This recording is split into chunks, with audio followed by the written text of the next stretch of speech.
Hi, and welcome to Stamp with Ginny. Today I'm going to share with you how I made this lovely card using the Tasteful Touches bundle of products, which includes the stamp set and dies. So let me set this aside and we'll get started.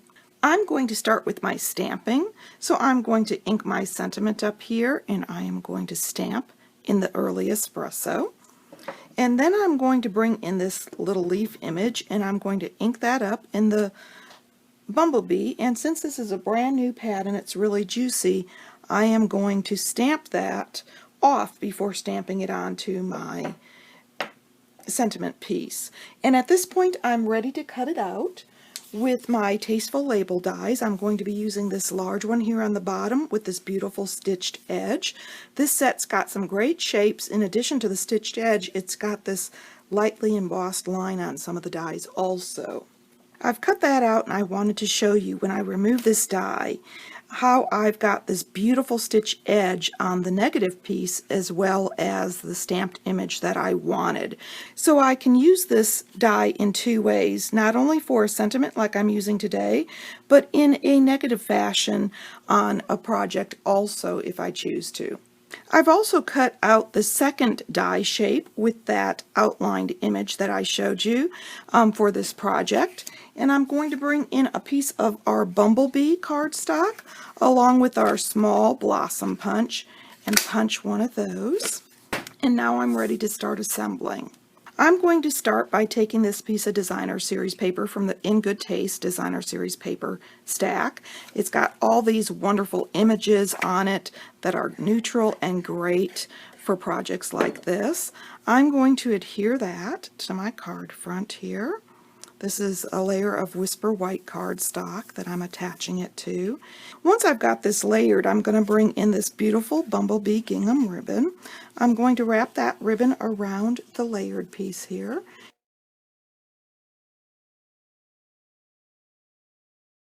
I like to use this style of tying my ribbon around the entire layer of cardstock because it allows me to shift the ribbon after I've tied my bow, which allows me to fix any imperfections on the location and just makes it easier to do. At this point I'm going to bring in some dimensionals, and I'm going to place those on all four corners, and what this does is allow me to move that bow still as I am working on my project.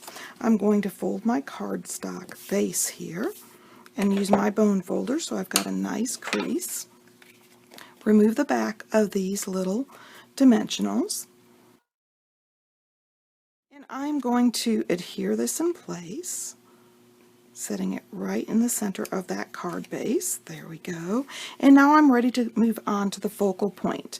I'm going to bring in this first label here that is done in the blueberry, and I am going to add some adhesive to the center just to tack this on, and I'm going to lay that in the middle there.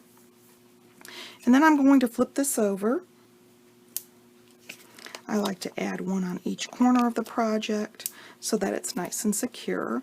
And I'm leaving the center here blank because I'm going to straddle that ribbon, and that allows it to sit over the ribbon. I'm going to slide this ribbon over because it's not quite where I need it to be. There we go. And I'm going to set this right here on the front. And then I can adjust that ribbon again and pull it in so that it's nice and snug against my sentiment. And then I've got this beautiful little flower from our small blossom punch. I'm going to add a little adhesive to the center of it here and pop it right onto the front of my project. And then I'm going to bring in some of these gilded gems along with my Take Your Pick tool. I'm going to pick up the largest one here and pop it right in the center of that flower. And if I'd like to, I can scatter a little bit of the bling here on the lower side of the label. So I've used a medium, and now I'm going to use one of the small. There we go, just for a little extra bling on my card front. At this point I'm ready to do the inside of my card. I'm going to bring back my Bumblebee This is a new pad, so when I open it, I like to set it on the table and slide it down with the palm of my hand or the finger so that I don't end up with all that ink all over me. And then I'm going to bring back in that leaf, stamping off twice this time and stamping it in that lower corner. And I'm going to stamp the envelope here in the lower corner full strength.